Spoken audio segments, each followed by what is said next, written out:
be down by.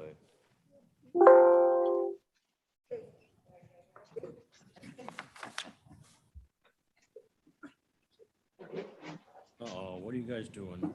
For domestic, What? domestic violence. Ah.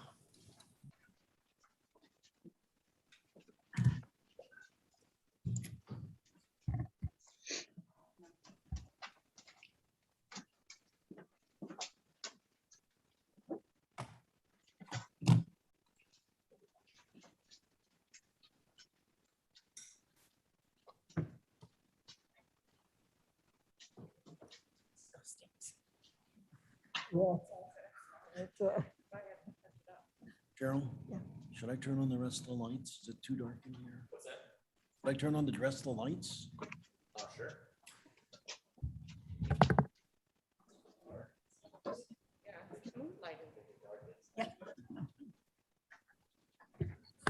We're going to get started in a minute or two. Everybody just letting people come in on Zoom. And then we'll get things rolling. Oh, there's people here. Getting a little too relaxed, that lighting.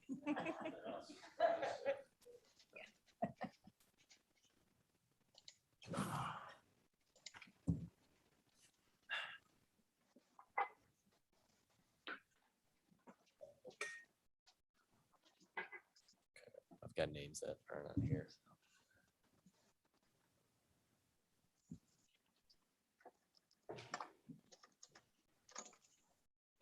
We don't really need one, actually. I know it all. Okay. All right, let's get things started. Time being 6:01 p.m. on October 7th, 2021. I'd like to call this meeting to order of the American Rescue Plan Committee. I am Committee Chair Jared Sanchez. Clerk, could you please call the roll? Bates, Bates here. Brown, Brown here. Ross, Here. Gums, Here. Kenyon, Leonard, Martin, Molina, Molina present. Strothman, Strathman here. Tepe, Duffy here. and Sanchez. Here. Okay, as this is a different kind of committee meeting for the sole purpose of being a listening session so that we, the county board, via the American Rescue Plan Committee, can listen to the various organizations in Kane County that work in the fields of homelessness and food pantry work. So those are my comments. We're just gonna, like Tuesday night, many of you were here.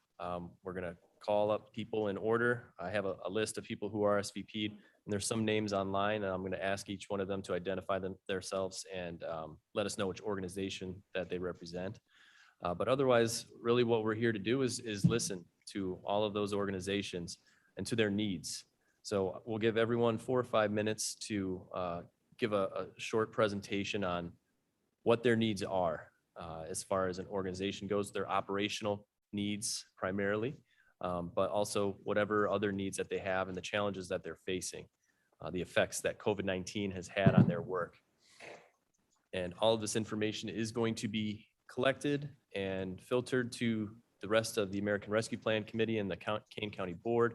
And we are going to use that information to help us craft the parameters of our $4 million community support grant program. So everyone's comments here tonight is going to help in that effort in creating a program that is really the most beneficial with the amount of money that we have.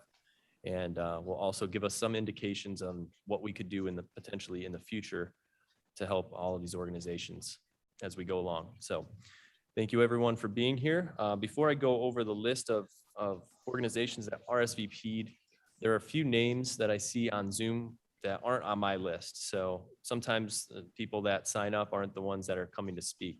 So I'm going to call out a few names and just ask that you unmute yourself and let us know which organization you are from.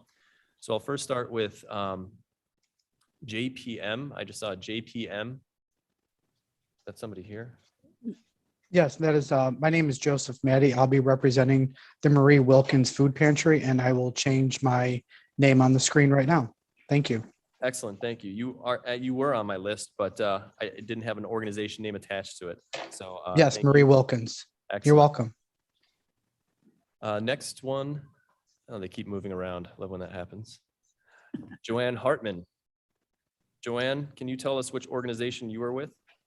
I'm with the Elgin Cooperative Ministry, and we support the 5 or 6 food pantries, the 7 soup kettles, and a variety of breakfasts that are served 7 days a week here in Elgin. Okay, thank you, Joanne. Lauren Jernigan, I'm with Hesed House. Hesed House, okay.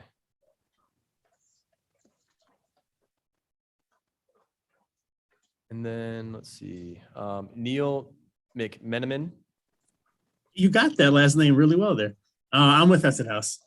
Hesed House, okay. And then we have Pia Leipert. Pia Leipert, can you tell us which organization you're with? Yeah, I'm with Hesed Elgin. He's unmuted, but silent still. Are you there, Pia? Okay, well, we'll come back to her. All right, that's everyone that I see on Zoom who I didn't recognize. So I'll just go down the list of organizations that I have received RSVPs from. And if you don't hear your organization listed, just let me know. And if you're in attendance and you don't hear the organization, just raise your hand and let us know who you're with. So under the food category, obviously Elgin Cooperative Ministries, Marie Wilkinson Food Pantry, Aurora Interfaith Food Pantry, Northern Illinois Food Bank, Food for Greater Elgin, and then Highland Avenue Church of the Brethren. Is there anyone here or on Zoom who didn't hear their organization listed? Okay, great. Now for the homeless organizations. Oh, somebody speak up. Or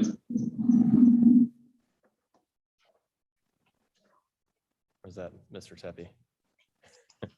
Okay, and I saw Pia, you said you're with Pads of Elgin. Excellent, thank you. Under the homeless shelter category, we have Hesed House, Lazarus House, Pads of Elgin, and Community Crisis Center. So if there's anyone who doesn't hear their organization listed, speak up now. All right. So the format, again, pretty simple. Just come up and or unmute and tell us about the needs of your organization, especially in relation to the work that we're doing with the American Rescue Plan Act, if you're familiar with that, and a little background on your group. I ask everyone to start with their needs first, just because if we run out of time for you to speak, we want the good stuff up front, and the background contextual information, if anything, would be the one that gets cut off. But I think a good 5 minutes for everyone here tonight. If you need a little bit more, we'll understand, because we don't have a huge list of attendance, but just enough to really give us some good feedback and information. So thank you again, everyone, for being here. I'm going to start with first on my list, Marie Wilkinson Food Pantry. Hi, good evening, and thank you for the time. Once again, my name is Joseph Maddie. I'll be representing the Marie Wilkins Food Pantry for this evening. How COVID has affected us is what we've started to see late 2019 was that the face of homelessness, or the face of food disparity, was changing. What we've been seeing our guests come to us are with greater need for not only food, but it's been around finance, around access to healthcare. It's been looking at how to navigate other nonprofits in the community with their needs. And what COVID did was exemplify the good in our community, the talent in our community, but it also put a disadvantage at people of our clients and guests who are not knowledgeable on how to navigate, and also who did not have healthcare, who did not have the financial resources to weather a 2 or 3 paycheck miss.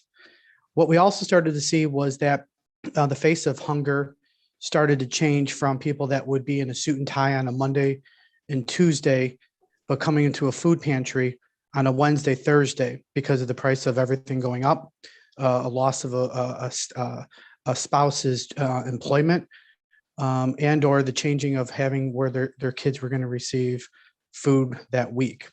So what we're doing at the Marie Wilkinson Food Pantry is trying to go more upstream around hunger. What we're trying to do is develop programs so that our community understands the needs of food, how to cook different types of food, how to do a how to have a garden, how to cook with the food, but then also looking at the health benefits of healthy eating. Looking at some of the COPD, diabetes, the underlying issues that affect individuals who do not make as much money as somebody with possibly a college degree, and ensuring that they have still healthy opportunities for food. What we're looking to do right now is make sure that our guests not only have access to food, but we're giving them the tools also around how to cook, how to manage their finances. We're also looking at different ways that the pediatric patients in our community have access to diapers, have access to formula, but then also have the tools on how to be a better parent. The parents would have the tools to be how to deal with a crying child. Where there's the best place to have daycare. All of these things have been highlighted because of COVID, because of the fact that people are struggling a little bit more, and the cost of everything is going up. So everything that we've been looking at the Marie Wilkinson Food Pantry is really trying to tackle hunger from a lot of different angles and start categorizing our patients depending on if this is new to them, what health issues they have, and also what areas they need help with. The other thing that's come to our attention is around financial health, where people cash their checks, how people save for the quote unquote rainy day, and how sometimes food may not be the most prominent place that they would want to have a healthy meal. They'd rather have a quick meal with high calories. Then it also leads to other health issues. So everything we've been seeing is tied to each other: health, finance, housing, mental health, and food is at the center of it. So once again, we appreciate the opportunity to present tonight. We would welcome questions of some of the programs that we're looking to do. And lastly, Marie Wilkins Food Pantry has been around for over 60 years. We're one of the preeminent nonprofits in the area, and we want to make sure that our colleagues around the region know that we want to be a partner and collaborate. And sometimes financial resources are limiting to that. So what we've been also looking to do is to try to grow our community philanthropy, corporate philanthropy, and also try to work with state and local government entities so that we are able to blend how philanthropy is affecting or is going to be a positive for the community and the guests and clients that we serve. So with that being said, I'll pause and answer questions that the body might have for tonight. Thank you for that. Are there any questions for Mr. Matty? Thank you. Ms. Bates. Oh, you'll yield to Ms. Gums. Yes, thank you very much, Mr. Chairman. I do have a question for you, Joseph. Roughly how many people are we serving at Marie Wilkins Food Pantry right now? And are we ever short on food? So on an average basis, we would say we're serving around 500 to 600 guests. And it's not so much the type of food, or it's not so much are we short on food, it's the type of food. And it's also looking at how the food is being prepared. What we, as Ms. Bates, you're aware of, we have the garden across the street. You've been at our facility a few times. You know what we've been able and try to do to promote healthy eating. The biggest issue too right now is that we might have canned goods one day, but we have an abundance of fresh vegetables and nobody knows how to cook with. We might be lacking on meat one week, but what we're trying to make sure is that we have a stable assortment of food for our guests and their families. And with the changing demographics, the changing face of hunger, we want to make sure that we try to accommodate and give people the respect that they deserve as a person. Just because they need help with food doesn't mean that they should have to suffer with the quality of the food. Thank you so much. Thank you, ma'am. Hi, Joseph. Are you in contact with the city of Aurora and how they're going to be spending their ARP money? Have they gotten back to you on that? You broke up a little bit, but if I understood the Oh. question correctly, Have you been in touch with the city of Aurora? I believe that the best way to do this will be to partner. That the city of Aurora will hopefully give you some money, and we'll hopefully give you some money, and it'll be 50-50 or who knows what. I'm just making stuff up here, but has Aurora, Yes, ma'am. the city of Aurora answered yes. answered So, you? yes. So Diane Renner, who I know you're all aware of, who's the executive director, is unable to join tonight because of being out of town and the wireless connection. So that's why I'm sitting in for her. As you know, Marie Wilkins was in touch with the city of Aurora on a daily basis, as is Diane Renner's in touch with the city of Aurora on a daily basis. As you stated, collaboration is going to be the key. I think everybody on this call tonight acknowledges that we all need each other, and that if there's a way to be collaborative, both at the city level, the city level, and the county level, and also at the nonprofit level, that's what we believe is going to ultimately be successful for everyone. And so to answer your question directly, once again, the answer is yes. And Diane Renner is the one that is the advocate for the organization with the city. Well, may I?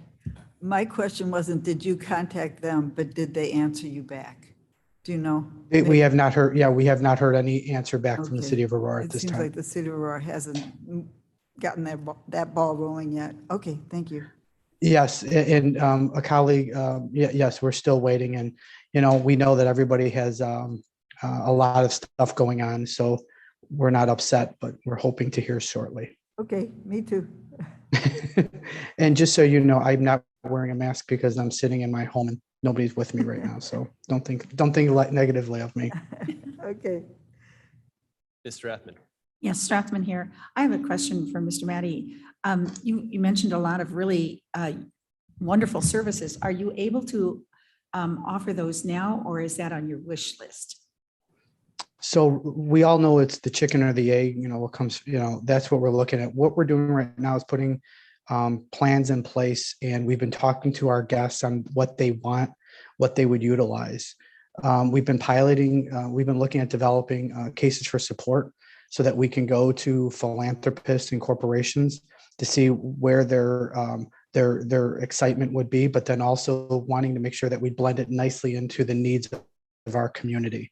So some of the programs that we talked about, the healthy eating, the recycling program, the engagement opportunities, the financial health seminars, those are all going on right now, but they're on a more a smaller basis or a smaller bandwidth right now because of the funding. Also, the increase in the need of our community is going to dictate on how fast we can ramp it up. On the flip side is financial assistance by this body or others would enable us to continue to help people and to grow the programs that our community so desperately needs. But at the same time, we'd be doing it in a way that works with them, our clients, our guests, and our community, and also gives us an opportunity to partner with other nonprofits to ensure that we're making a difference and not replicating services that doesn't need to be replicated. So once again, we are starting these on a smaller basis. Our hope is to expand. The pediatric program is one of the areas that we're looking to expand because of the need of the patient, of our clients and our guests around diapers, formula, first-time mom how-tos, dads, what it's like to be present. These are all things that we know help the family unit and sometimes has an opportunity to cut down on hunger, and the ability and the knowledge to have could help the family unit as a whole. Thank you. And when you said You're welcome. You service 500 to 600 people, was that in a week or a day, or what was Yes. that number? Yes, ma'am. Yes, it's in a week. Thank you. You're welcome. But one thing I do want to say is that we may see a client on, and I'm going to make these days up, let's just pretend we see our client on a Wednesday, and then we'll see them again on a Friday. it might be the mother or it might be the wife coming in and then the father coming in on a separate date. Those are all things that too we're wanting to make sure is that hunger doesn't know which day of the week it is. And then the services that we provide, we're wanting to make sure that we're always there for our guests and our families. Any other questions for the Marie Wilkins Food Pantry? This one. Ms. Bates? So I think this isn't quite a question, but I think what we're going to need from you will be staffing needs and numbers. Does that make sense, Mr. Chairman? Yeah, well, when there this is, comes- this is something I neglected to mention at the. Staffing needs and then the dollars associated with the increase I in think staffing. that's going to be helpful. So there is a survey that was sent to everyone who RSVP'd. And I think after these listening Yes. sessions are done, we'll release that link to the public so that more organizations or ones that, didn't fill out the survey will be able to. And I believe Marie Wilkins, it may have been the first one that completed a survey. So they're good. If I know Diane, she probably got it the moment it hit her inbox. But we do have those the staffing needs, the growth plans. Again, working Diane and her team, the board. What we're doing is we're working on the growth plans, cases for support to show both revenue, expenses, what it would look like to be successful. But then one of the things that we wanted to learn from tonight is, what are the opportunities from this body and other nonprofits that maybe we don't ask for the full dollar, we ask for 75 cents, and in collaboration with, we're benefiting the community on a more fiscally sound basis. So those are things too that we are being very cognizant of. Again, we believe by being a leader in the nonprofit space is also about being a collaborative partner. And before I go, again, we just want to say thank you for your time and the leadership this body is showing in setting up tonight. Diane, our board, and the founder, Marie Wilkins, it's about being a part of a community. And we just want to say thank you for this opportunity. You're Thank you for welcome. being Thank you here for with us coming. tonight. Thank you. Okay, so yes, again, to anyone who hasn't yet, do fill out the survey. Link should have been available to you in the email you received. But otherwise, we will release that publicly after this meeting at some point tomorrow or Monday. We'll put something out so that everyone else can provide information for this body to help determine what to do. So the next one on my list, Aurora Interfaith Food Pantry.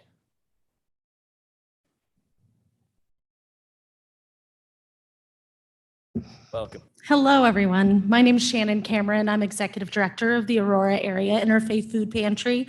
And I just want to thank you so much for inviting me here tonight and listening to the needs of all of these worthy organizations. The Aurora Food Pantry served meals to more than 284,000 people during the height of the pandemic.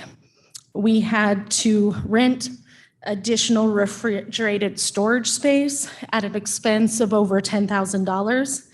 We spent over $14,000 on gas and truck repairs during the 2020 fiscal year due to increased trips to food recovery partnerships. Our miscellaneous spending was $17,000 over budget for COVID safety equipment. That was, like I said, not in budget. And our facility costs greatly increased for COVID safety procedures like professional sanitation. We scrambled for enough volunteers to load people's cars since we were staying outdoors to help stop the spread of the virus, completely overhauling our operations. We pushed our staff to the point of exhaustion to meet the need, and we met 100% of the need of our community. We stretched our dollars to accommodate this unprecedented 400% increase in demand for our services. We created new programming, including pop-up pantries, delivering meal boxes to those who lack transportation to meet the large demand, all at the cost of our bottom line.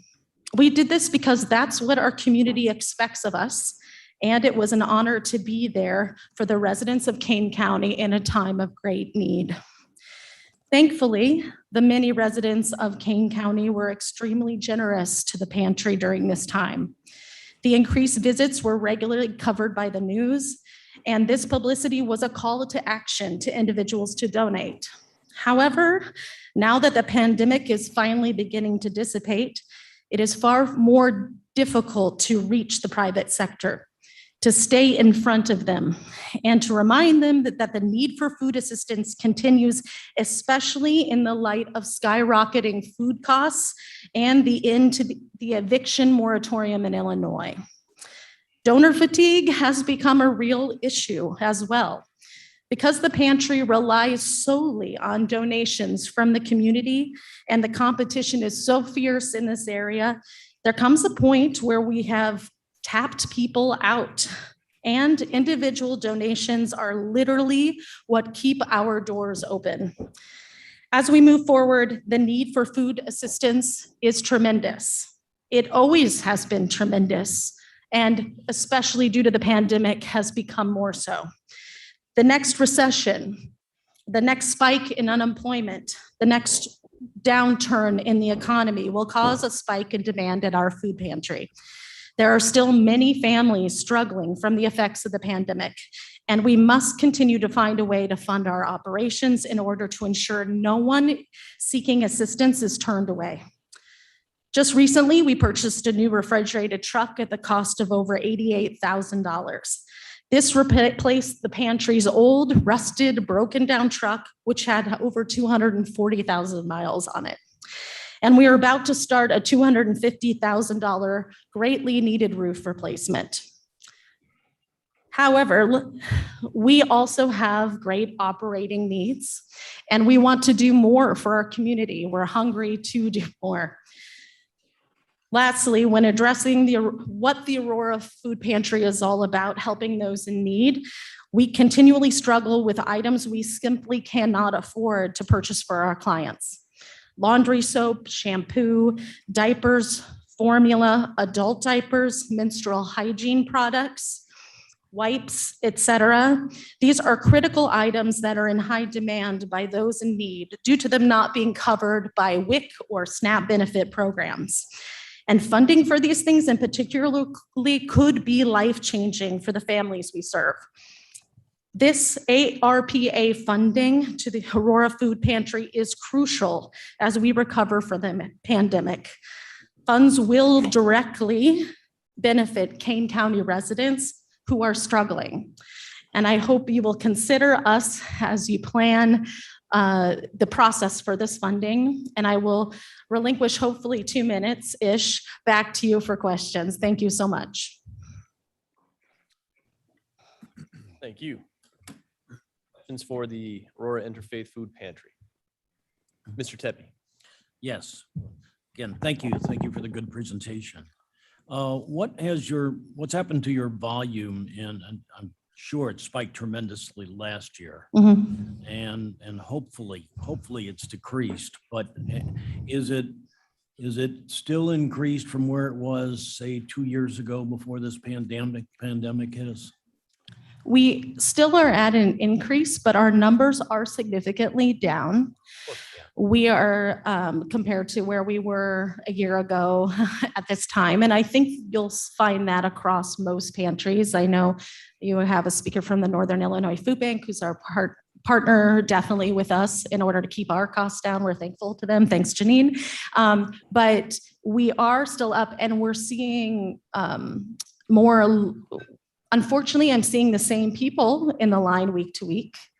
And what I would like as a new leader of the pantry to see is no longer are we just food emergency services where we're ending hunger for a week, but I would love to create programming in which we bring the power out of people to end on hunger for their lifetime. And that's through job training, childcare services, becoming a hunger relief center. Yeah, thank you. Ms. Bates. I bid on the turkey dinner. Thank you. Plug for our fundraiser happening right now. I hope you win. Mr. Frost. Yeah, I just, what Mr. Tepe brought up, it was on my mind too, and I was actually reviewing, what's allowable for this program today. And I'm glad you touched on it, and I don't expect everybody to do this today in their presentations, but when we get down to actually reviewing individual asks, I think it's really important that you do what Mr. Tepe just asked and say, here's where we were pre-COVID, and here's where we were during COVID. So we went up 30%, that amounts to X amount of dollars, and we had to do this or that to get through COVID. So it made our job a lot easier to allot funds if we knew, what you did over and above what you normally did pre-COVID, and you're all doing great things before COVID. It just got harder, and that's what this money is supposed to help relieve. So. Yeah, we absolutely can do that and would be happy to put that together. We did, our need increased by 400%. We were seeing 400% more clients on neighbors. So it was significant, and our costs were significant, but it also allowed us to create new programming that I think is serving Kane County even better. Okay, thank you. Thank you. Any other questions or comments? Yeah, just thinking of the other night on Tuesday, all the organizations we heard, and then just what we've heard tonight, it just makes me think, as in the ARPA, there's a concept that when tragedies happen, pandemics and economic downturns, there's a lagged effect on government, and that's why they built a revenue loss component into the ARPA. And I'm hearing this from these organizations, when these great kinds of events that affect everyone's lives happen, when the event starts to dissipate, the effects don't necessarily follow one-to-one. Like the storm is over, now we can go outside again. There's still lagged effects. And even if the amount of traffic you're seeing reduces to the same, there are other effects that we don't see. As you said, your staff was stretched so thin. They got it done, but that takes a toll. You can't always put a dollar amount to that, but there's a lot more than just the numbers of people you're seeing, but unfortunately those are high as well. So anyway, just wanted to say that comment and that observation. Thank you for being here tonight. Thank you. Appreciate the comments. Appreciate the time. Thank you, everyone. All right, next on the list, Northern Illinois Food Bank.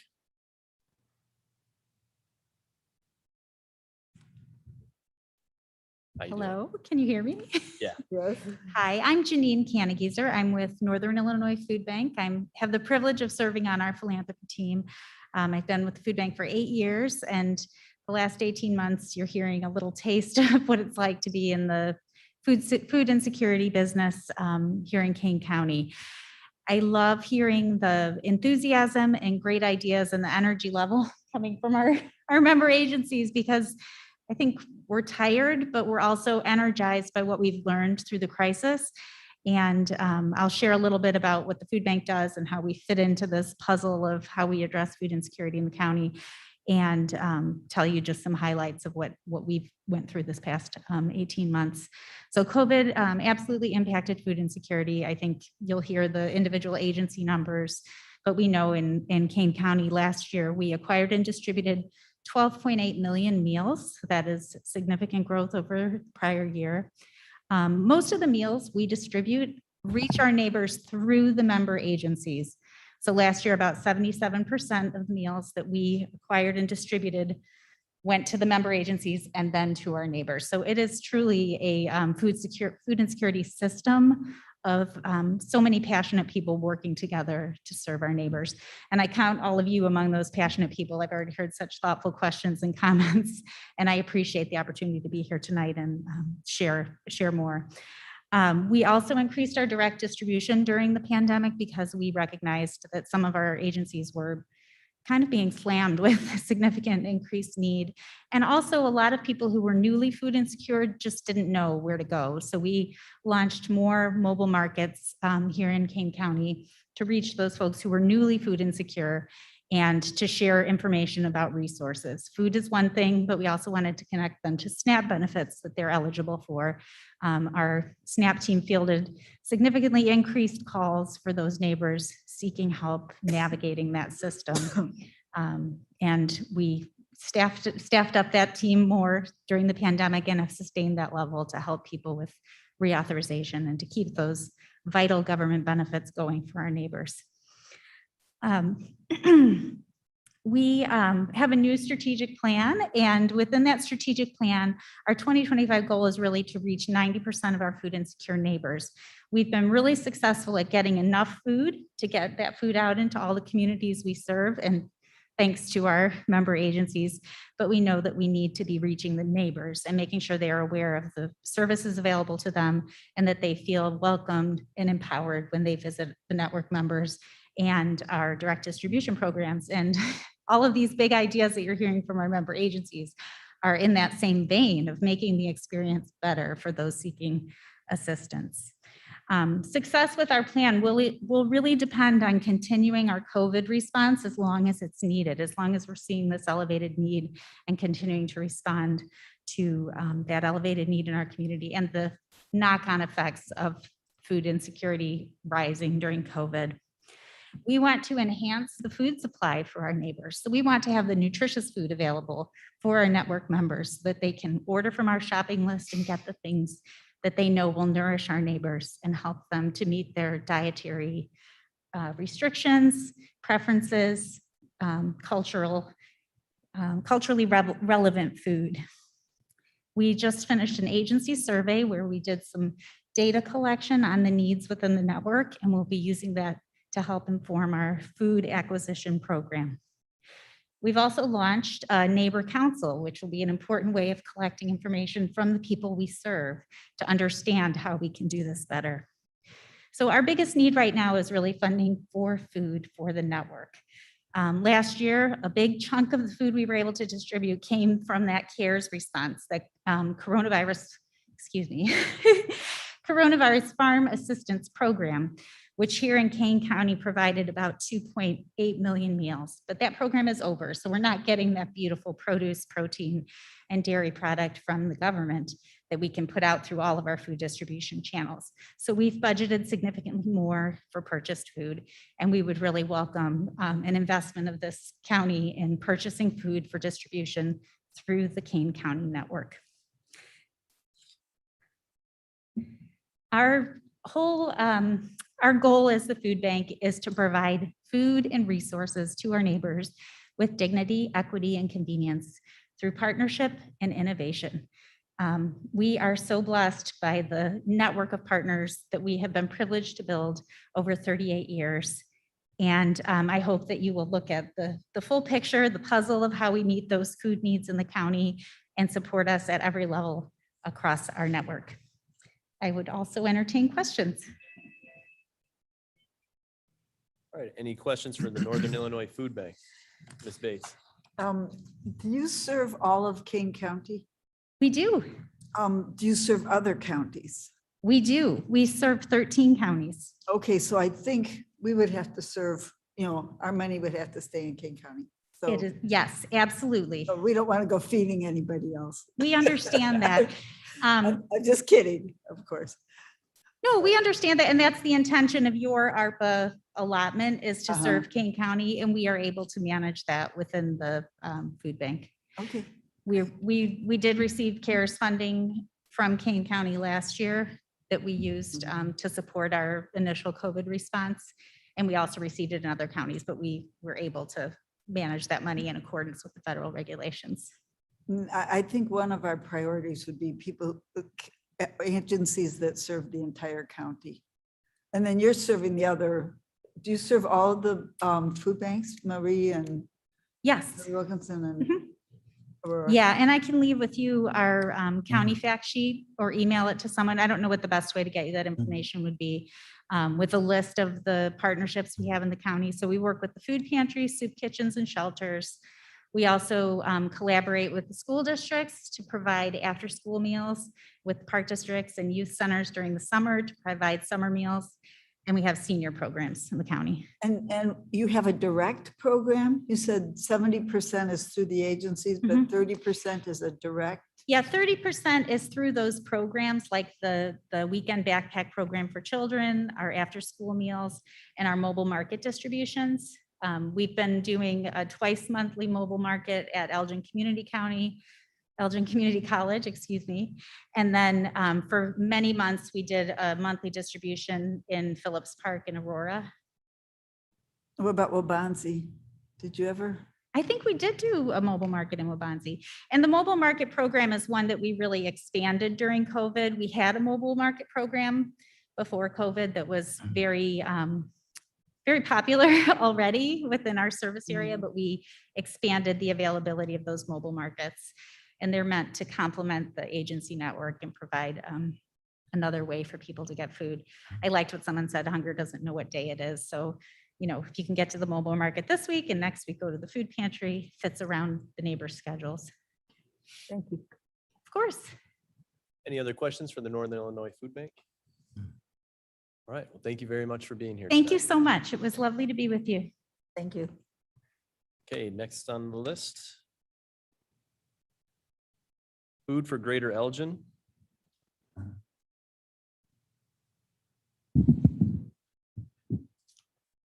Hello, my name is Michael Montgomery. I'm the Executive Director of Food for Greater Elgin. Thank you very much for having us.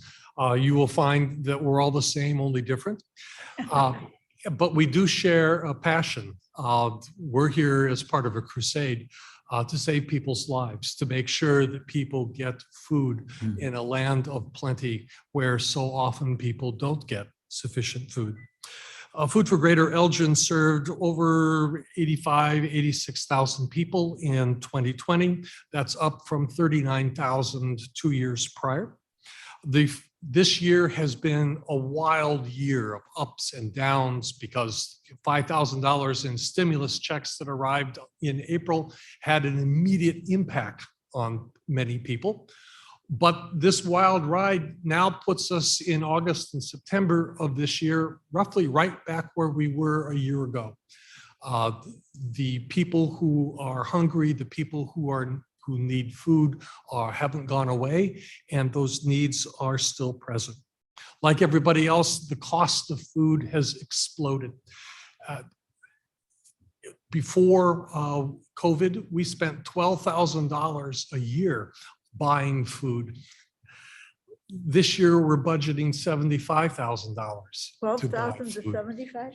$75,000 because we got to buy eggs, we've got to buy meat, we've got to buy the kind of milk that people want to drink, and a wide assortments of food that even when you get it through such supportive services as Northern Illinois Food Bank, I got to tell you, they still want to get paid. And there's just a lot more need.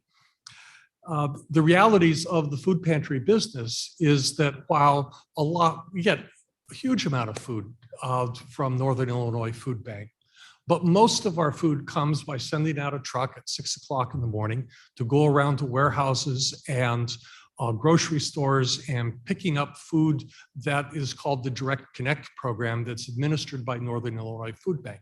They organize it and then we go and get the food. But this is not so much purchasing food, it's having a truck, it's having a driver, it's having warehouse space to put it in, it's having refrigeration units and freezers so you can store it and use it effectively.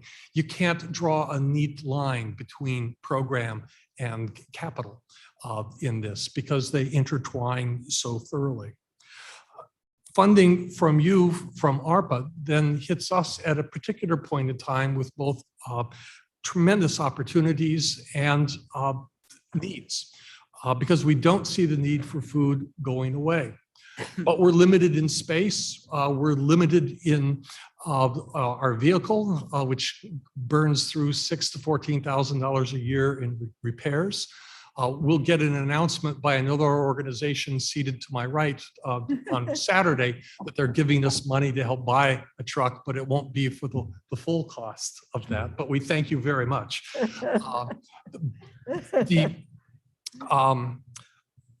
In a year, we get the other 40% of our building. And then we'll have space to be able to do programming and to have more efficient use in freezer and cooling spaces. But that's not going to be for free.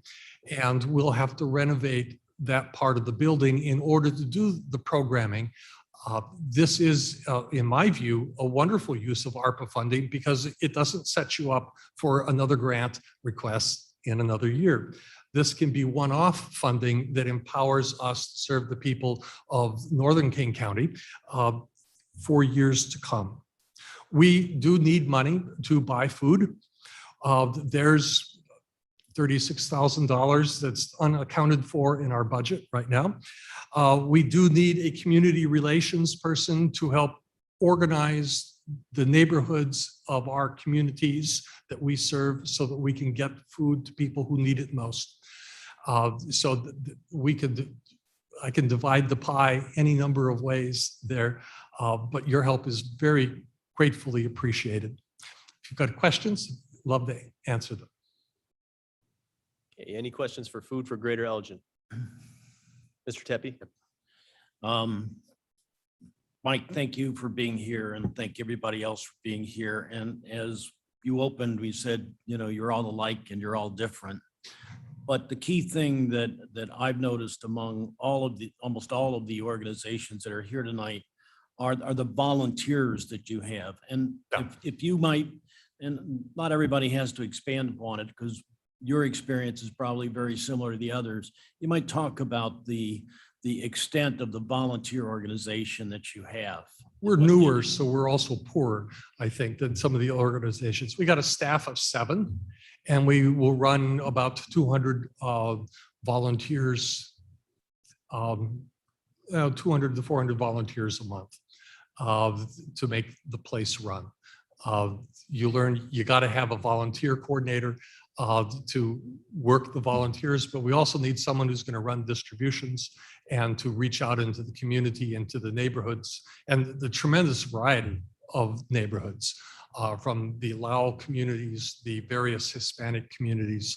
I would guess 65 to 80% of the people that we serve are people of Hispanic or other ethnicities or races than whites. It's a huge need in our area that will be not necessarily the same anyplace else, because as you know, we are all unique and special in our own ways, but we're all trying to respond to those local considerations. It becomes a problem for us in expanding because we've not had the base of a large staff to be able to do things. We're just stretching the same people further and further. And, you know, we don't know how long that's going to last, but thank you. Thanks, Mike. Any other questions? Ms. Strathman? Yes, hi, Michael. We heard earlier tonight about donor fatigue. Mhm. So are you witnessing volunteer fatigue? When COVID hit, we had the first big decision that needed to be made was, do we maintain ourselves as an open choice pantry where guests come in and shop? Mhm. And we decided that that was part of our identity. It was part of what we understood being compassionate with, and therefore we would do that and not go to box distributions. So people came to us and got not a box, but a grocery cart full of food, which is why our food costs were so high. We flipped our volunteer base during that time. And now we're returning to the old normal. So it's a constant struggle for volunteers. I'm going to have to replace a volunteer coordinator this week because there is burnout attached with that. You find in an emergency, there's an immediate response of, I've got to do something. And that was last March and April.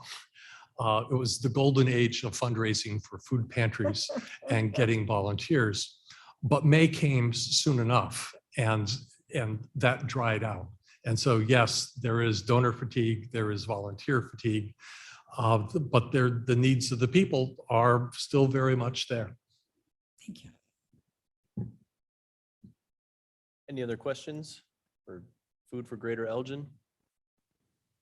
Okay, thank you, Michael, for being here tonight with us. Thank you.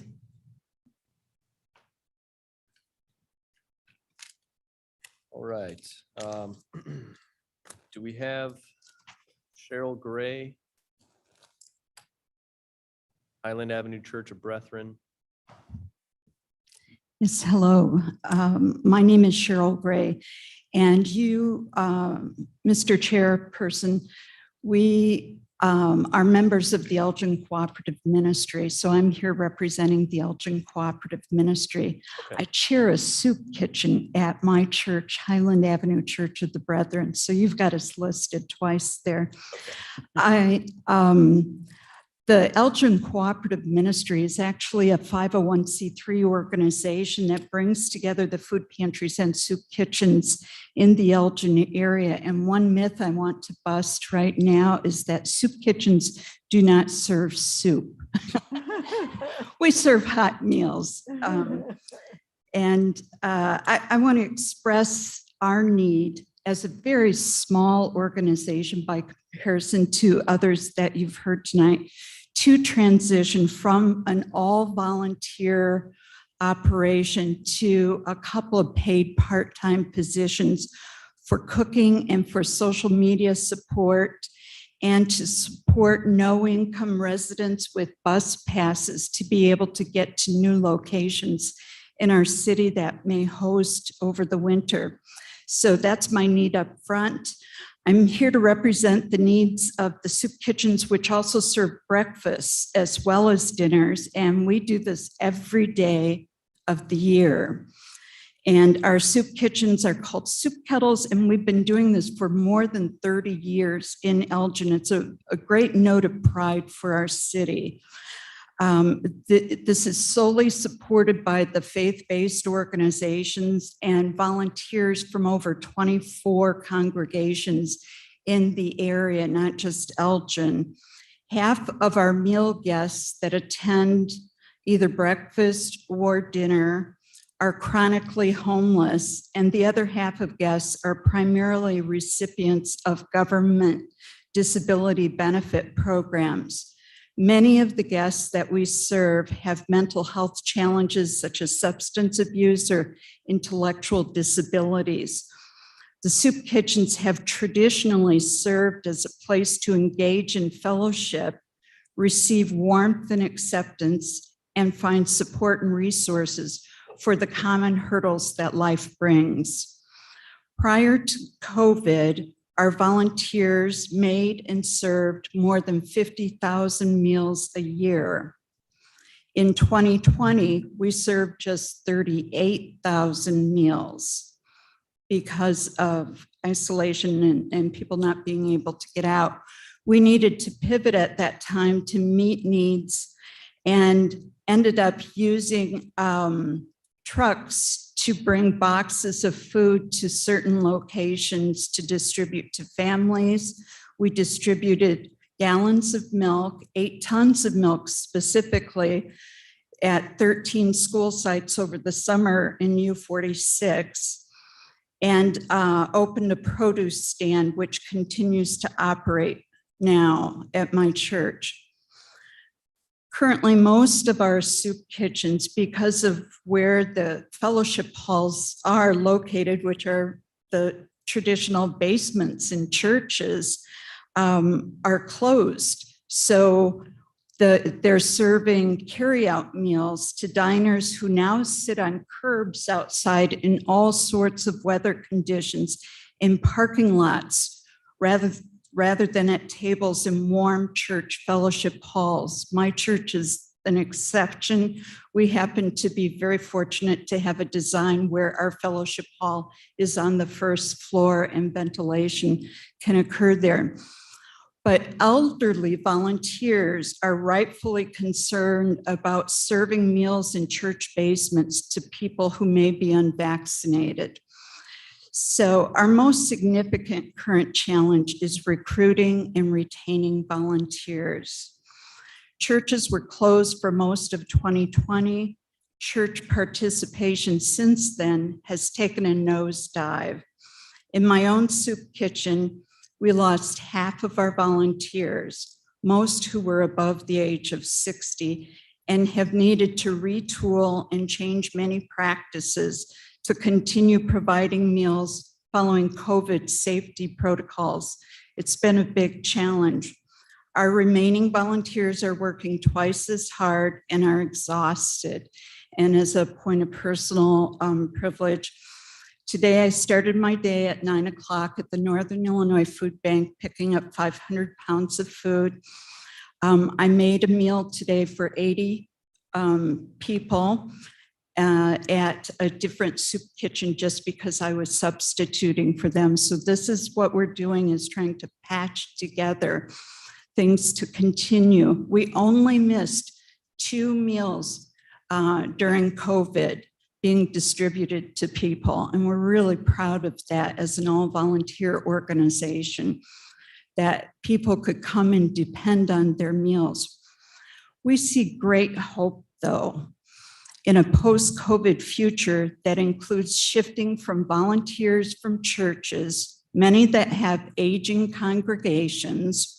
In fact, I may be one of the younger ones, to younger volunteers who have no church affiliation but great passion for serving others. In essence, we want to move from congregation-based to community-based volunteers. And to do this, we need to hire someone for social media communication to reach out in a very different way than posting announcements in church bulletins. We also need to hire cooks, as this essential position is very difficult to fill now with volunteers. We receive funds from Elgin Township, which covers our paper goods, which means that we've had to go from, at my church, for example, we used to serve on china, and now we serve on disposable containers and carry-out containers. And the township has been very nice to give us some funds for that. So we're not asking for those type of operating expenses. We're asking for some, we hope that we could be funded for something that would actually position us to transform our operations for the future so that we can continue to serve. Prior to COVID, meal costs at my soup kitchen cost 35 cents a meal. And now it costs $1 a meal, just primarily because of paper goods. So we're seeing a lot of changes at our church. We had shower curtains up between tables. People are isolated at individual tables now, but they still come and we greet them very warmly. Our tagline is hot meals and warm smiles. So we think we're essential to Elgin, and I appreciate the opportunity to tell our story as a small organization and describe our needs. Do you have any questions? Any questions for the Elgin Cooperative Ministries? I love the shower curtains. That's really clever to put those up. And no, I don't have any other questions. Mr. Tepe? Thank you, Cheryl. I have to disclose that I've been one of the volunteers on several occasions, and I don't like the steps and having to deliver the food. Generally, we find some young kids to do that part, but it's really quite fulfilling to volunteer, and that really happens in Elgin. I mean, in Elgin, you can get 2 hot meals a day, and for a decent number of people, it's really needed. And kind of work that you and Joanne and all the people do there, it's just phenomenal. Yeah. Thanks. Yeah. Thank you. Ms. Bates? So I'm interested when you said that you want to move from congregations to community. Are you seeing that just surprised me, but I guess you're explaining that the churches are aging population. Absolutely. We had been aware of this concept. We did a strategic plan about 3 years ago, and the soup kettles decided that we really needed to change some of our operations. One thing we need to do is we need to centralize. We ask people to walk if they're walkers and they don't drive, and most of our folks don't drive. They're walking 9 miles a week to get meals. And so we're hoping that we can also centralize the location. But what COVID and the pandemic did for us was it accelerated the decline of our current infrastructure. Wow. That's, Gums, I have one question. Ms. Gums, go ahead. You spoke briefly about the bus passes. Can you elaborate more on how that works? Yes, I'd love to. Because of this challenge of having people go to different church sites in Elgin, not everyone can get a hot meal each day due to transportation barriers. We think that if we could, for example, if we switch from those churches that just do carry out, and this is an example, not something that we're planning to do, and have those churches serve out of my church, for example, which can offer sit-down meals, those individuals who are used to coming to a church a short distance away by walking would now need to take the bus. And the trade-off there is that they can come inside, get warmed during the winter. They don't have to fight the elements as they're eating outside, and truly they're eating outside on curbs. Again, I mentioned I served today and 60 people were sitting on curbs. So bus passes would be really very, very helpful. And I think it would be maybe a maximum of 40 a month. So really quite nominal. I think it's a fantastic idea. It really piqued my interest. So thank you. Yeah, sure. Any other questions? Ms. Strathman? Yes, Strathman here. I have noticed the fresh produce that's on a table out in the parking lot, and I think that's fabulous. Yeah.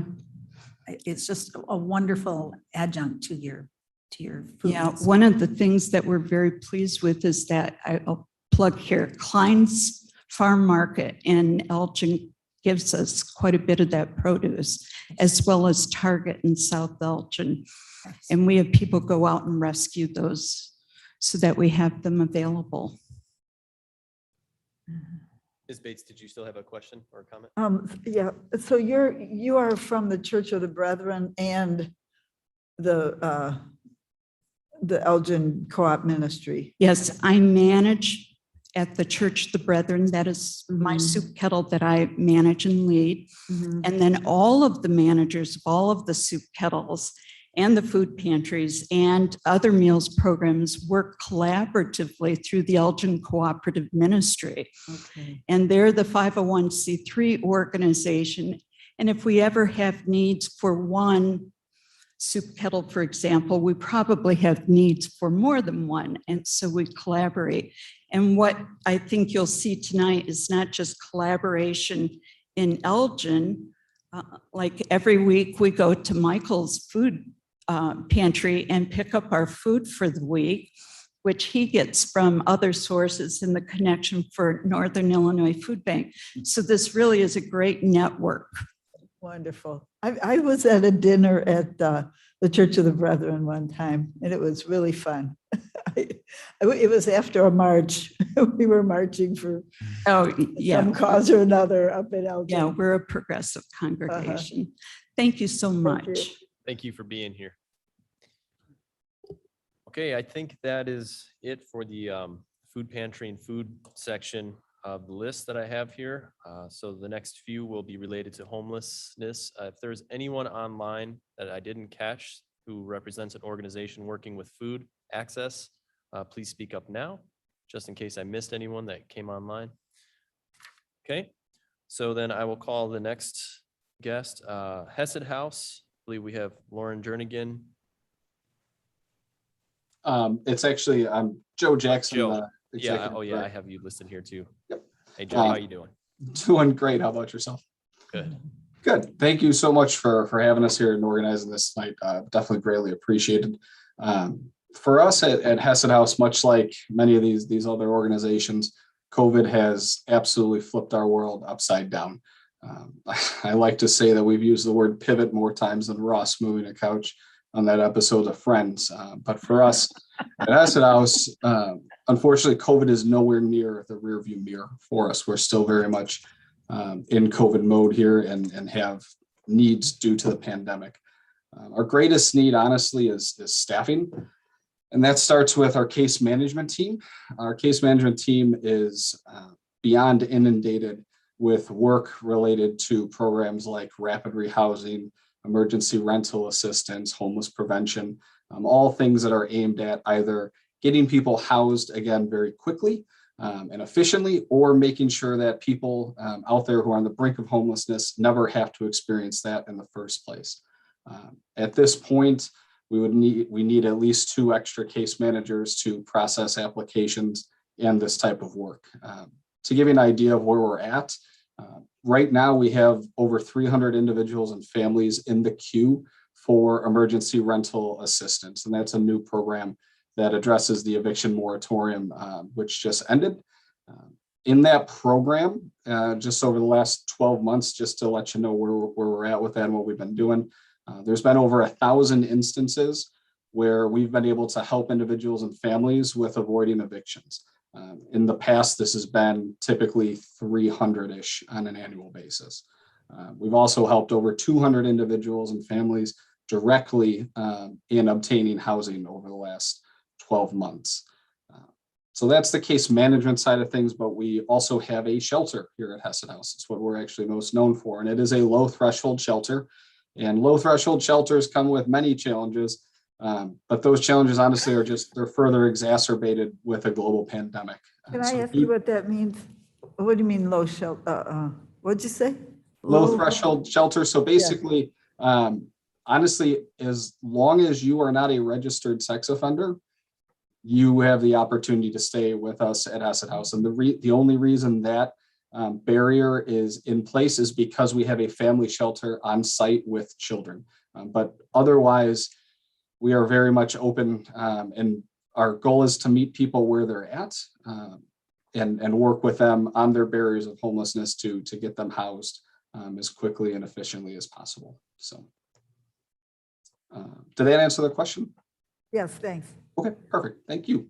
Well, due to COVID and our wanting to make sure that we could still serve all of those in need safely with social distancing and all of the guidelines that have come from IDPH and the Kane County Health Department and the CDC, we are now running 3 shelter spaces instead of our traditional 2. So our adult shelter space has been split into 2 areas. And this really wouldn't be a problem, but we typically rely on over 8,000 amazing, passionate individual volunteers on an annual basis. And throughout COVID, we have been unable to have volunteers in our programs at all. So we've had to increase staffing significantly. We have the largest staff in the history of Hesed House right now by over 30%. And we still have 5 shelter staff roles open. Because those roles are open and because we don't have volunteers, our staff is spread very thin. We're paying a lot of overtime. Overtime costs, if those spots go unfilled, are projected to be well over $100,000 for this fiscal year. We could also use money for sign-on bonuses or temporary hazard pay to make those open roles more attractive. And honestly, it would be very nice if we could reward our current staff with hazard pay or other incentives to have them stay at Hesed House, prevent burnout. To give you an idea of how dedicated our staff has been, we've had a number of staff, including roughly half of them, move into hotels and some even into the shelters early on in the pandemic to help quell an outbreak. They left their families at home and moved in for well over a month, some for over 60 days, because they know that our guests need services, they know that our guests need help. The next need I would say that we have is honestly social distancing this winter. So we can social distance at night with sleeping very well, but during the day it is difficult, and that only will get more precarious as temperatures continue to drop and more people stay on site and indoors here at Hesed House throughout the day. To make this work last year, we rented a 10,000 square foot outdoor heated tent that pumped in fresh heated air constantly to allow daytime program social distancing and to make sure that our guests didn't have to be out in the cold during the day. The cost of this was about $400,000 when you add in all of the additional heaters and fuel and a couple slight repairs to that tent. And I would say finally, the other need that is just a glaring problem right now, and I would say it's not just at Hesed House, but across the country, is mental and behavioral health and substance abuse counseling workers with our partner agencies. So partner agencies like AID and Breaking Free and so many other wonderful organizations who partner with us and bring their case managers and their counselors on site to provide on-site mental and behavioral health counseling, crisis services, substance abuse counseling. There is an ever-growing need for this as the pandemic continues to take really unprecedented tolls on the mental health of everyone, but especially the most vulnerable men, women, and children out there who are our guests. So those are our needs, and just a background on Hesed House for anybody who isn't familiar. We are the second largest homeless shelter in the state of Illinois, but we like to say that we consider ourselves to be so much more than just a shelter. So on site, we have a comprehensive resource center that has everything a person would need to get back on his or her feet again, including job training. There's a fully staffed medical clinic through Aunt Martha's on site, substance abuse counseling through places like Breaking Free, mental and behavioral health counseling, legal clinic, parenting classes, parent, child, and family counseling, tutoring, financial counseling, financial literacy services, senior services, veteran services. We have a clothes closet, all those different things that our guests might need to help them get back up on their feet. Yeah, so that is Hesed House, and I'll gladly stop now to answer any questions anyone might have. Hey, thank you, Joe. Are there any questions for Hesed House? Mr. Tepe? Thank you, Joe. One of the things I wanted to ask was, what is the typical length of stay of a client utilizing your services, and how has that changed in the past 18 months? Great question. So typically in the past, about half of our guests are with us for 2 weeks or less. Another 40% on average are typically with us between 2 weeks and a year. And then the remaining 10% are with us for beyond a year. And those are individuals who have multiple barriers of homelessness. So, physical debilitating conditions, mental health conditions, substance abuse conditions, those types of things. Over the course of this pandemic, we've seen the length of stay actually extend. And part of the reason for that is, one, we've been preventing a lot of folks from even coming to Hesed House. I mentioned the statistics of homeless prevention services that we've had. But the other piece is that there's just not a lot of available rental properties in Kane County right now. And Neil McMenamin, who's at Hesed House and on this call, please correct me if I'm wrong on this, but I believe the last statistic that we heard was it was less than 3% of rental properties in Kane County were actually available for rent. Yeah, so real quick. So one of our kind of groups, Rapper Housing Group through the county, through the Continuum of Care, and one of the county staff had kind of shared that the most recent was 0.8% vacancy rate right now in units in Kane County. Wow. And so, I mean, long-term thinking, certainly affordable housing and rental housing is something that would certainly be a need, but that's been a primary driver of what we're experiencing at Hesed House right now. Thanks. Any other questions for Hesed House? Ms. Bates? First of all of you, I just can't believe how you keep going day after day, and I admire you, and I'm grateful to you for the people you serve. So my question is, are you going to have to do this 110,000 square foot tent again this year? First, thank you for the kind words. And second, Boy, I hope not, but basically where we're at with, we have a shelter expansion project across the street. We completed phase 1 of that last year, and we were hoping to have phase 2 completed by this winter, but funding for that is currently held up in the Senate. So we don't know when that's going to come through, if it will at all. As it looks more and more like that funding won't be there and that work's definitely not going to get done, it looks more and more likely like we would have to come up with some sort of creative solution to allow daytime program access for anybody who would need it, especially in the upcoming frigid temperatures. So Hesed House used to make everybody leave in the daytime, right? And so I didn't know that this is a much better plan to try to take care of people. They were all going to the library or someplace like that, and there was no place for them to go to.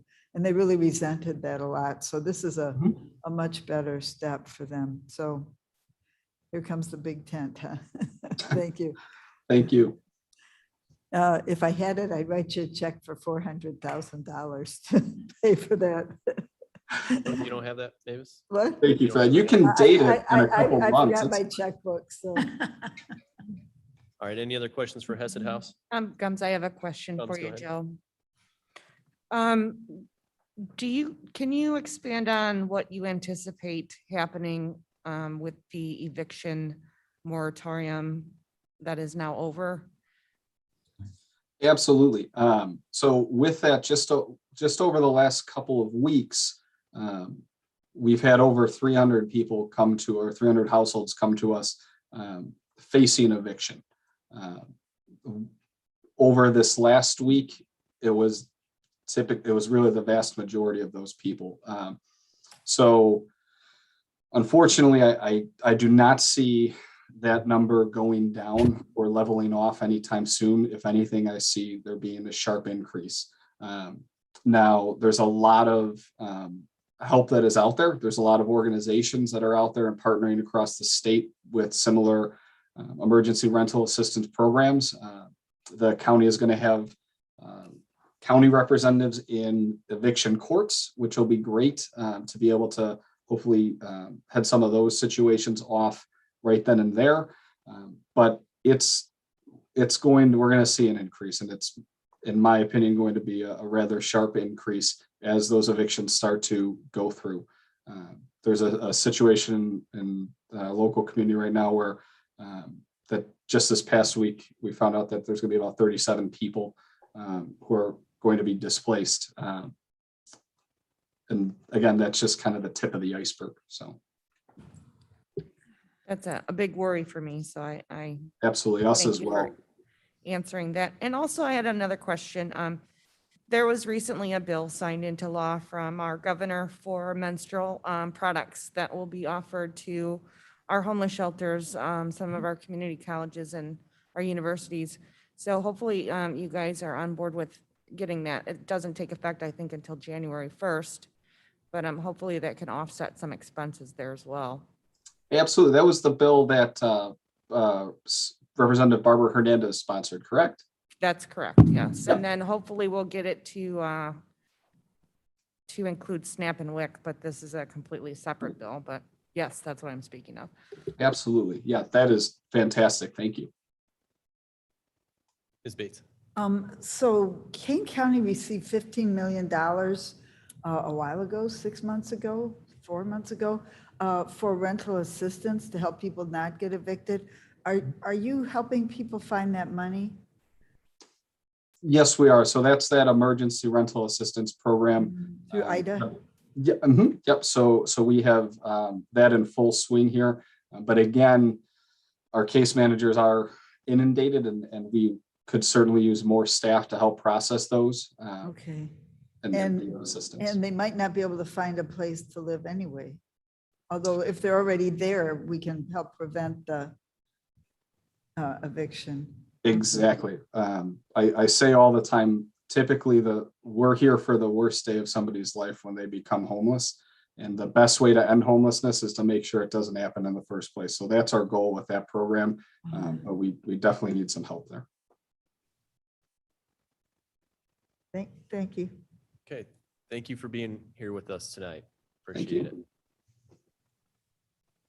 you. Next up, Lazarus House. We have Julie Purcell on the line. I am here. I'm just trying to get my camera going here.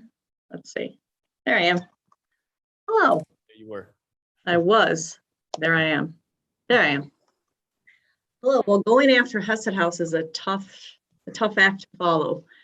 Hesed is doing their, obviously in a much larger metropolitan area than we are. So they're going to be, the volume they have in their shelter is going to be higher than what we're seeing. And a lot of what Joe shared with you is kind of the same things we're experiencing, obviously on a much smaller scale. We too are seeing our biggest issue right now is a staffing issue.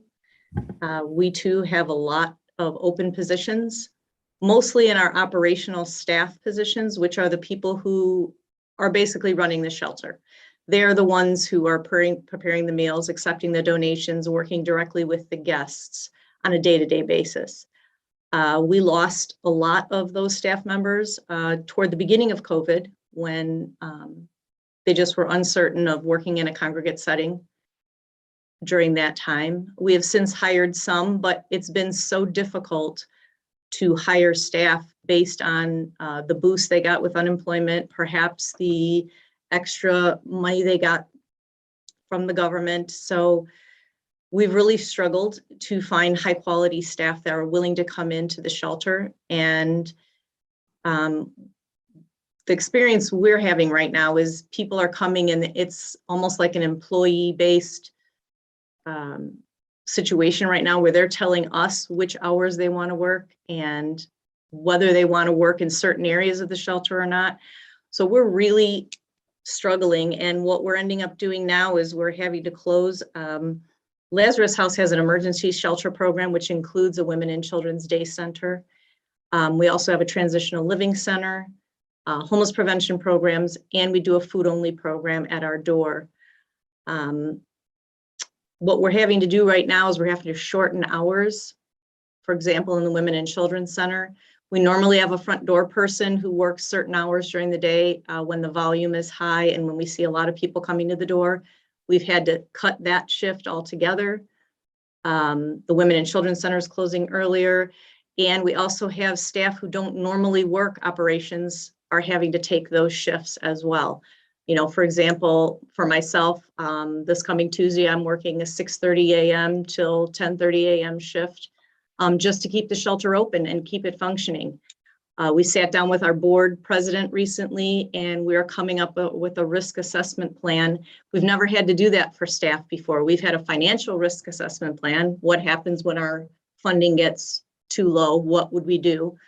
We're having to find that we have to write up a personnel risk assessment plan based on the fact that we may have to close parts of our shelter. We may have to shorten our hours.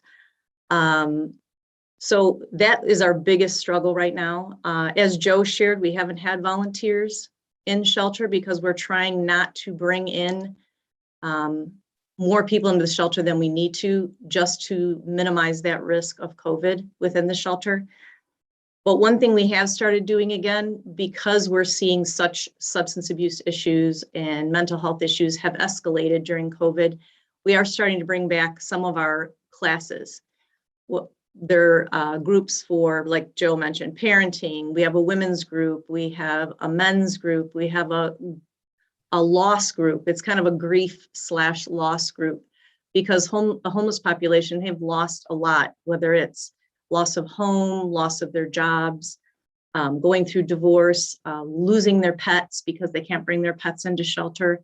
That's a huge support. A lot of them, that was their comfort animal, and they have to give that up coming into a shelter setting.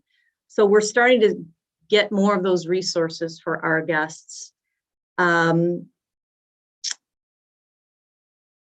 see what else. The other thing that we're seeing too is lack of affordable housing. In the area that we serve, which is St. Charles, Geneva, Batavia, and all of Western rural King County, the rent prices, because there's such a low amount of apartments available, landlords are starting to raise their rent. So if we can find a unit, it's not within the rate that's allowed by a lot of these grant programs. They tell us kind of a fair market rate that we can pay for an apartment. Most of those apartments are now going above what those grants will allow us to pay. So therefore we can't house them. And we need more affordable housing in the area. One of the programs that Lazarus House is exploring right now is, when we bought the current building we're in, we still own the building across the street that used to be our Women and Children's Day Center.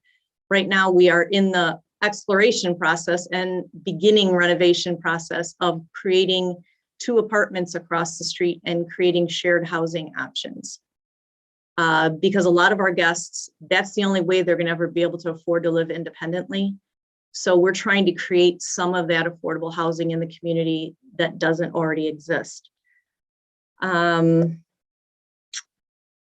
Similar, I mean, everything else that's similar with the eviction moratorium and those kinds of things that Joe already discussed is the same thing we're experiencing here at Lazarus House. Since July 1st, we've seen about a 36% increase in people coming to our shelter. We've seen a lot of families recently and a lot of young people. I'm talking 18 to 24-year-old population, more than we ever have seen before. So that's kind of a new population that we're not used to always having in the shelter, and we're closely working with them as well.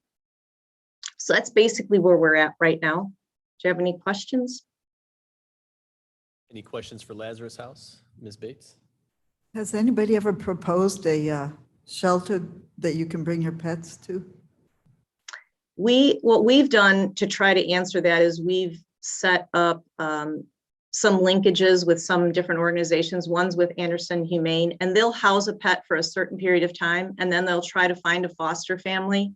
For example, we just had 2 individuals from a family come in that had a dog, and we did that route, and the dog went into a foster situation, but the foster situation did not work out. So they chose to leave shelter rather than give up their dog. Oh my. But as you could imagine, their money ran out pretty quickly staying in a hotel. So then one of the people from the family came back into shelter while the other one lived in her car for a while with the pet. And we just kept in contact with that person and just really worked with her. And unfortunately, she did put up her pet for adoption because she realized that that was what was best for the pet, and also the only way that her and her mom could work through what they were going through being homeless. So we do try to work with different agencies, but again, due to COVID, that's gotten more difficult as well. Well, I'm glad you're trying. Thank you. Any other questions for Lazarus House? Okay, thank you very much for being here with us tonight, Julie. Thank you. Next up, Pads of Elgin. I know we have a couple members of that organization online. I don't know who's speaking, so I'll let you step up. We have Pia or Eileen speaking for Pads of Elgin. Yes, apologize, I forgot to unmute. There you are. Here I am. Well, good evening, board members, and thank you for your time. I'm Eileen McNamee with Pads of Elgin. I am currently a development director and an assistant director. And I think that I have a lot to say, and I'm going to go through with my presentation, but it's not going to be much different than what everybody else who's struggling right now, especially within the homeless industry. But we service Northern King County cities and unincorporated areas. And during the pandemic, the homeless population were especially vulnerable to COVID. We had a pretty full house when COVID hit, and at that time, we were unable to take new guests into shelter. It's very frustrating to have somebody come to your door and you can't let them in because you have a 50 square foot radius that you can only house people in the current building that you have. So at that time, we also, when COVID hit, we had no tests. There were no tests available and no protective measures besides the PPEs. With the eviction moratorium being lifted and the stimulus checks ending and the cold weather starting, we're already seeing the increase in the request for housing, specifically from families And at last count, there were 18 children involved with the families that are seeking shelter. So we currently have a waiting list that we cannot accommodate yet. We had told people that they could come into shelter, but we had a positive COVID case. And we have a couple of more days on that till we can start letting everybody back into our shelter, the people on the waiting list. As a congregate shelter during COVID, our job has been incredibly difficult, and it has propelled us to expedite our plans to the non-congregate shelter that we have been searching to do for quite some time, looking for a building and finding other ways that we can further serve our community. May I interrupt you? What do you mean by Yes. congregate? Okay. Based on a congregation? No. No, Okay. absolutely. I appreciate the question. A congregate shelter means that they don't have individual places to sleep. We're all in, the men are all in one room, Oh, the yeah. women are all in Okay. one room. Like Hesed at least used to be. Okay, thank you. You're very welcome. Our hands are tied when the major need of our guests is a home. There's no affordable housing, and there's no housing that would be affordable. There's just no availability. So we're not just providing them shelter and food and case management services. We need a facility to further assist them. So keeping our staff safe and keeping our staff has also been difficult. Our staff has been the most valuable asset after a building. Our staff has been unbelievably dedicated and hardworking.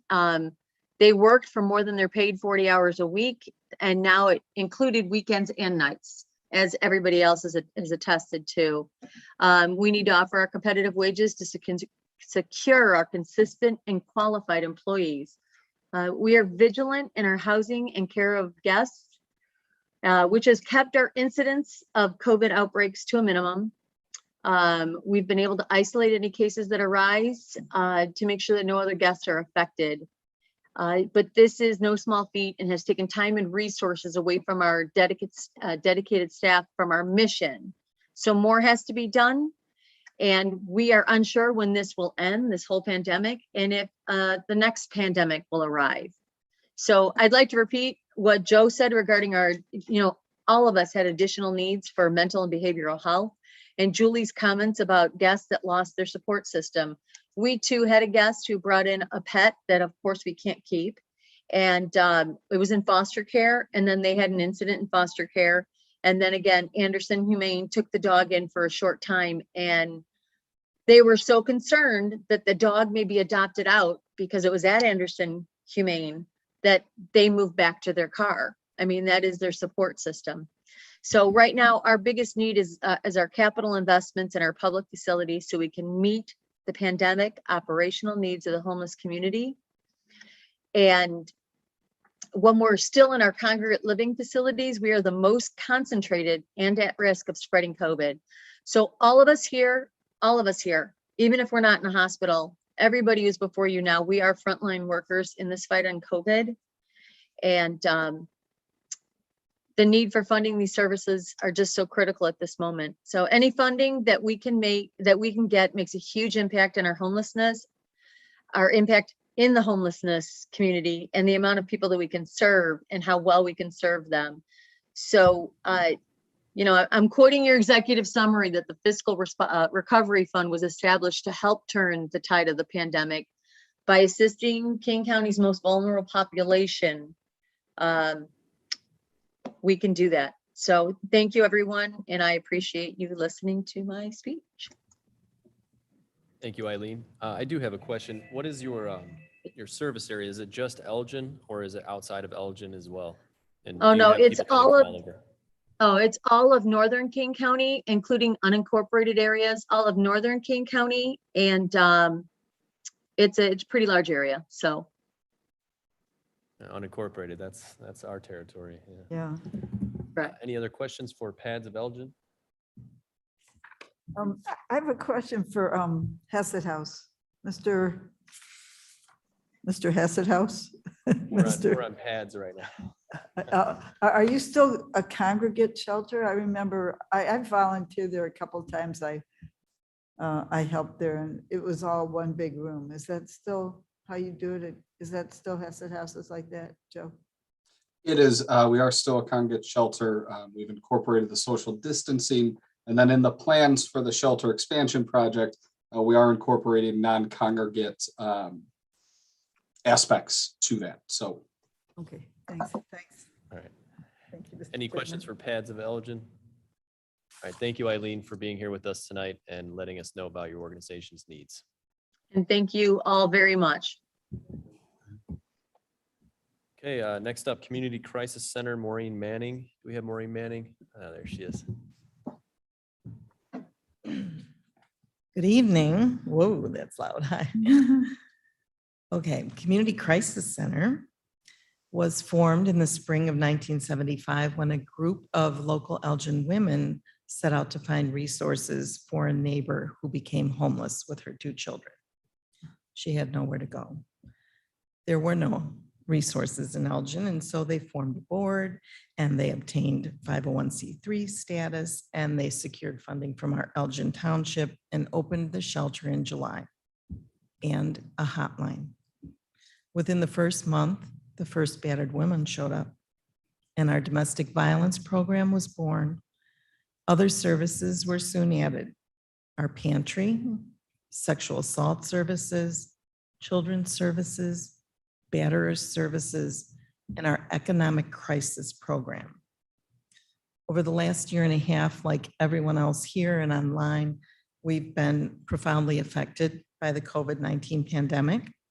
Starting in March of 2020, we had to adhere to guidelines from the state of Illinois, the CDC, and our own King County Health Department. We too are a congregate setting. That's ATE, not ANT, congregate. We congregate together. We immediately had to reduce our capacity in the shelter, but we kept the shelter and the hotline open. We never closed.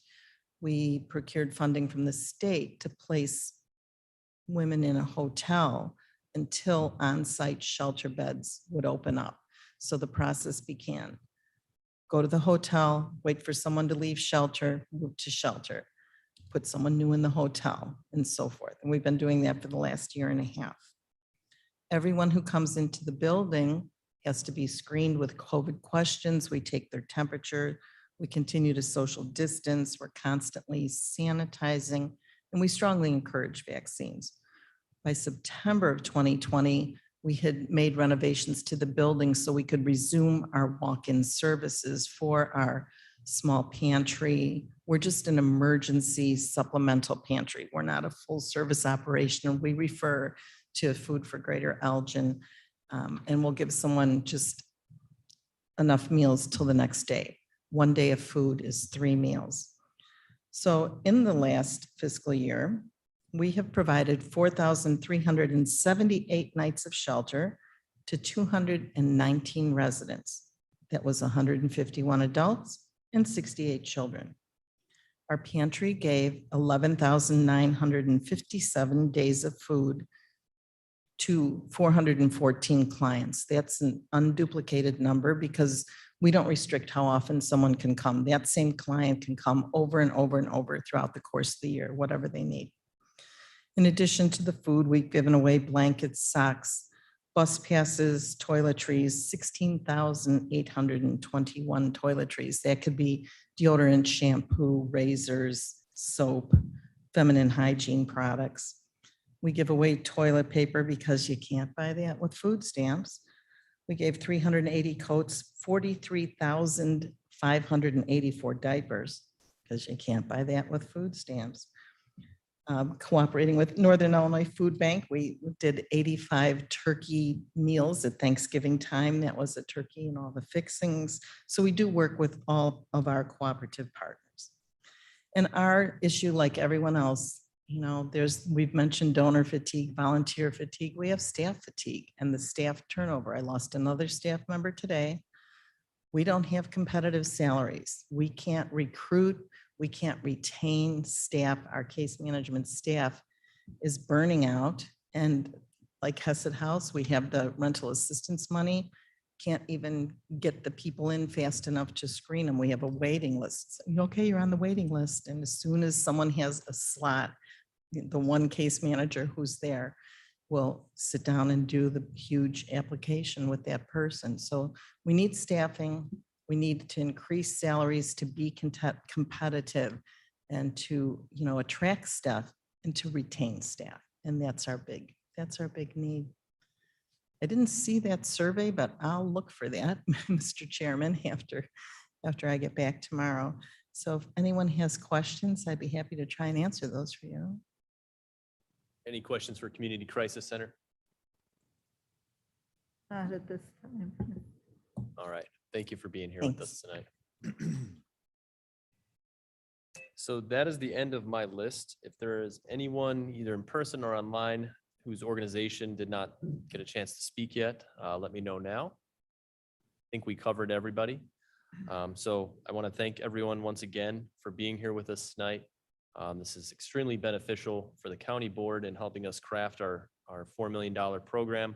But I think it's also beneficial for the community as a whole and all the municipalities some of whose residents have to go to food pantries and homeless shelters to get support. And it's really important that we understand these needs that are out there. Ms. Bates? This is probably just a hypothetical question, but as we talk about giving salary money to organizations, the question that keeps coming up, never from me, I'm not that practical, but the question is always, what would happen when the ARP money runs out? Is there any miracle that you can perform to make it more sustainable? Anybody can answer this, or nobody to make it more sustainable. If we tried to fund, who was here yesterday? They need a doctor. If we've a mental health organization, or your case managers, is there any way that you know of that you can make that sustainable? Shannon. I may be able to speak for everybody in that that what we've done through COVID is perform some miracles, and that having that first buy-in from Kane County Board really helps then establish that position.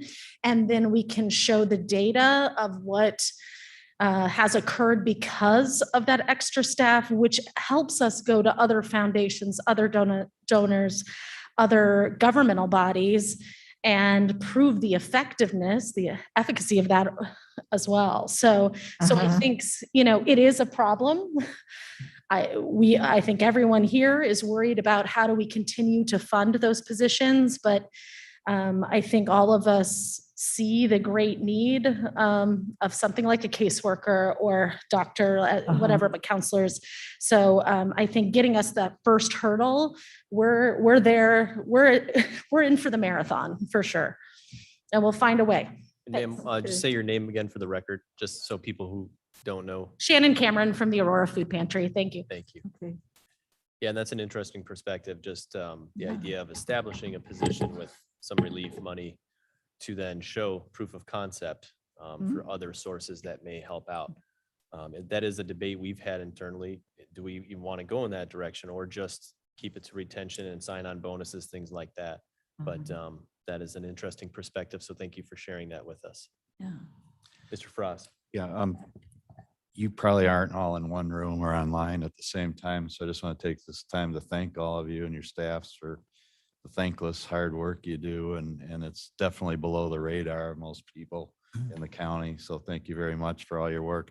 But I would say between now and when we actually have an application process and a formal thing, just like I said, try and start to think about what was your COVID expenses, where were we before, during, and where are we now? And I think the more concise you can be, we don't want a whole bunch of charts and a 20-page report. If you can get it down to a page or two, try and work on that in the meantime, and then you'll be ready to go when we're ready to go. So thank you. Well, I'm going to clap for you guys.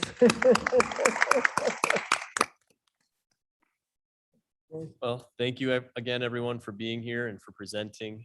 Between Tuesday and tonight, we have certainly heard a lot about the needs that are out in our community, and the needs are great. So while this is a small $4 million pilot program, this will be very helpful in any kind of future planning that we have regarding these monies. And as I said before, the other municipalities whose residents also go to these organizations, they have a lot to consider as well as potential uses for their spending.